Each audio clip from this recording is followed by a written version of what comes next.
Sɛ yɛbɔ anan kɔpie mu wɔ Upper East Regional, adeɛ akuafoɔ a ɛwɔ hɔnom ana ɛretwa agyaadwoɔ ne nyinaa ne sɛ, afei nso biem Bagre Dam no yɛ adeɛ yɛabue ama abɛbu afa so wɔ white voter, na sɛ wɔn a wɔyɛ kuadwuma wɔ white voter ho no nyinaa no, ɛyɛ adeɛ a wɔn nnɔbaeɛ no afei nso so ɛho bɛka aka. Ne nyinaa ne sɛ Bagre Dam a ɛno wɔ Burkina Faso no, ayɛ ma abu so ama mpanyinfoɔ abue ato mu a nsuo no atumi aba abɛtae ɛyɛ wɔn a wɔdi wɔn dwuma wɔ Upper East. Ne titiriw ne wɔn a wɔbɛn ɛyɛ white voter no a wɔdi wɔn dwuma wɔ hɔ no, nsuo no atumi abɛtae wɔn nnɔbaeɛ ho a atumi aha adwene paa. Na wohwɛ nnɔbaeɛ bi te sɛ aburo, atokoɔ, beans, ɛmo, tobacco ne nnɔbaeɛ ahodoɔ pii no ara no, ɛyɛ adeɛ a nsuo yi atumi abɛtaa ho a ama no akɔyɛ awerɛhosɛm paa.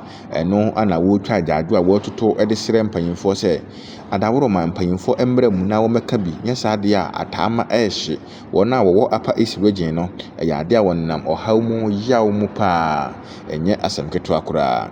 Ɛfi biara no, ɛyɛ adeɛ a Bagre Dam yi mpanyinfoɔ ebie tum sɛ nsuo no ɛtɔ ara na ɛyiri na ɛyɛ ma a, obie tum ma no bɛtwam ɛkɔbom wɔ oti ma ɛyɛ nsu kɛseɛ no mu na atumi akɔpiem wɔ po. Na afe biara no ɛkame ayɛ sɛ ɛyɛ ma boro so na wɔbie a, wɔn a wɔyɛ kuadwuma wɔ esirem mantife ɛdɔ mpɔtam hɔ no, ɛyɛ adeɛ a wɔn ho ɛka. Ɛno na afe mpem mmienu ne aduonu enum yi, wɔn atumi asan abie ato mu a wokɔpie mu wɔ Upper East, wɔn a wɔdi wɔn dwuma wɔ white voter no ho a akɔyɛ awerɛhosɛm paa de ama wɔn mu a esi a yɛkasa yi ataama ɛrehye. Ɛyɛ adeɛ a wɔn so no egu gyam, wɔn nsa da mu a wɔn ɛreka. Na wokɔpie mu wɔ mpɔtam hɔnom a assembly member baako a ɔwɔ hɔnom a yɛfrɛ no Anaba Joseph a wɔno yɛ assembly member wɔ Kuluku electoral area, ɛna wɔne nsɛntwerɛfoɔ atwetwe nkɔmmɔ akyerɛ mu sɛ nyame anim no kuro no hwɛ sɛ nsuo no atumi abɛtae ɛyɛ wɔn kuadwuma no ho a ɛyɛ adeɛ a ɛha adwene paa. Nti wei deɛ wɔtoto srɛ aban sɛ aban animuanimu yɛ anadimofoɔ mmerɛ mu na aban mpanyinfoɔ nso mmerɛ mu na wɔn ntumi mmɛka bi a ɛwɔ sɛdeɛ ɛbɛyɛ a nneɛma bɛtumi akɔ nkan de ama wɔn mu. Nyɛ saa adeɛ a kame ayɛ sɛ Bagre Dam a wabie no, ɛyɛ adeɛ a nsuo no bɛtumi abɛtae wɔn nneɛma no ho ama asɛe koraa ɛbɛha adwene paa. Na wɔne yɛn nsɛntwerɛ ne atwetwe nkɔmmɔ wɔ mpɔtam hɔ na sei ɛna wɔde to edwa. Cannot even say much because Ghana government have to also look at how the farmers are suffering here. Why am I saying so? If you look at it, every year there is no a single year. To me, I suggest about 10 years now, the people are still they will do their best that at the end that they will lose what they had. Even though we advise farmers to come early, start early and harvest early. But actually, it's not the problem of the farmers. It's because of the rain pattern. At times, we know if it rains between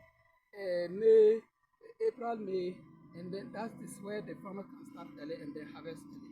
But this is the case today. This year, we started around even almost July that we've started.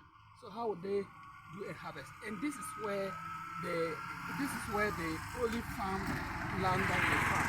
And then from here there is this place is Afokeng. We call here Afokeng up to Aso. There's about 60,000 acres. It's not this one you cannot even measure. It cannot even measure. All our inputs are here. Our commodities like rice, beans, all the inputs, all the commodities like millet. Because of the flooding, made us not to be having element. Not to be having element because of that affect those. Ɛno akyi no, Upper East Regional Minister Honorable Donatus Atanga Akamungiri nso so ne nsɛntwerɛfoɔ twetwe nkɔmmɔ akyerɛ mu sɛ nyame anim no kuro ni ɛkame ayɛ sɛ afe biara no Bagre Dam yɛbie na atom na nsuo no bɛtwea fɔmanfoɔ no nneɛma so saa na asɛe na ɛkɔ saa ɛkame ayɛ sɛ ɛyɛ akyɛ ɛwɔ sɛ yɛtumi pɛ ne pɔmasiberɛ a saa apɔmɔsibere no ɛbɛpɛ asi no ɛtumi ɛtua ano koraa na ɛnkɔfa ɔhaw biara ɛma biem. Kame ayɛ sɛ afe biara no sɛ nsuo no totɔ na sɛ ɛtotɔ n'akɛseɛ mu a na akuafoɔ no nso no ɛgu gya mu na ɔyɛ adeɛ ɔmo ɛɛteetee na ɔmo haahae. Mpanyinfoɔ ayɛ ɔmo adwene so ɔmbɛpɛ ne pɔmɔsibere, nanso kame ayɛ sɛ ne pɔmɔsibere no ɔmbɛpɛ no ɛnyɛ adeɛ a wɔtumi yɛ ɛma no ɛdi mu. Ne nyinaa ɛne sɛ afe biara no ɛsi a n'adwumafoɔ mmerɛ o na n'adwumafoɔ aba na ɔmo kɔ saa ɔmo ba Wellington boot kɛtɛ ɛmo ne abɛkyɛkyɛ anwa mongye ndi ɔmogye di wie ano no ɛnyɛ adeɛ a mopɛ ne pɔmɔsibere no nti ɔsɛ mmerɛ no ani sɛsi a wɔno ɛyɛ soafoɔ ɛde ma Upper East region no ɛyɛ adeɛ a ɔbɛpɛ ne pɔmɔsibere a ɛno no bɛyɛ afebɔɔ ɛno no bɛsɛ permanent.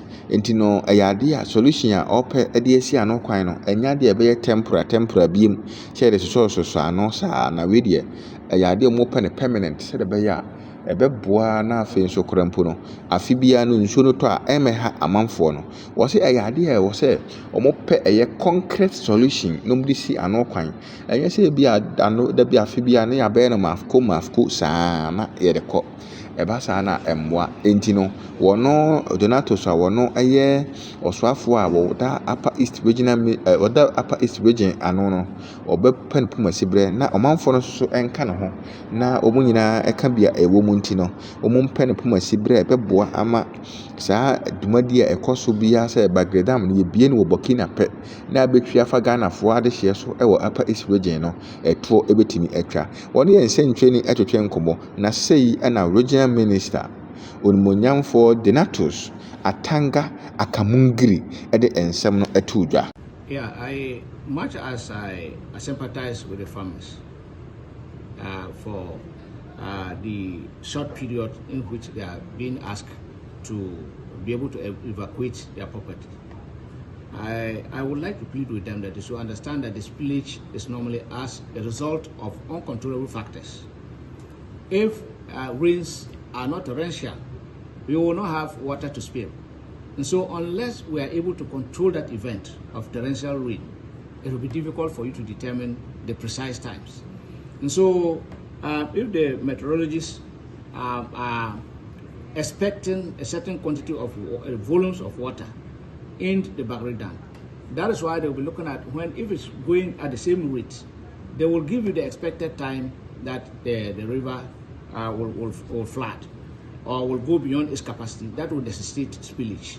But if it happens that the pattern of the rain changes and is torrential and it is beyond the expected rates, obviously the capacity of the dam will be compromised, and for that matter the periods they will have to adjust the period to suit the water level in the dam.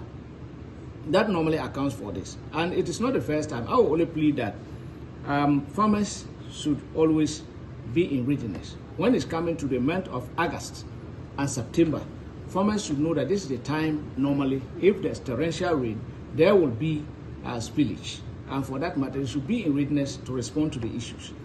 We have advised, and previous regimes have advised, that farmers should move away from the riverbank. We also understand that the farmers are insisting that they have to farm along because of the type of soil that is available there.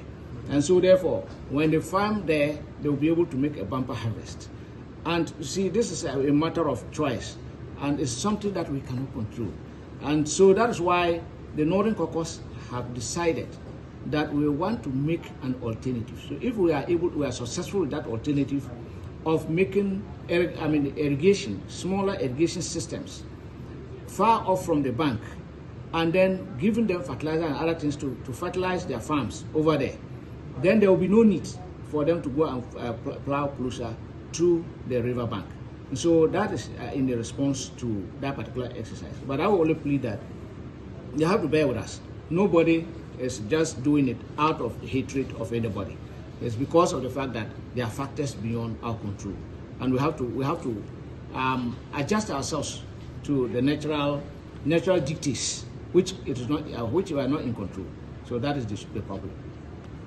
Audio Jungle.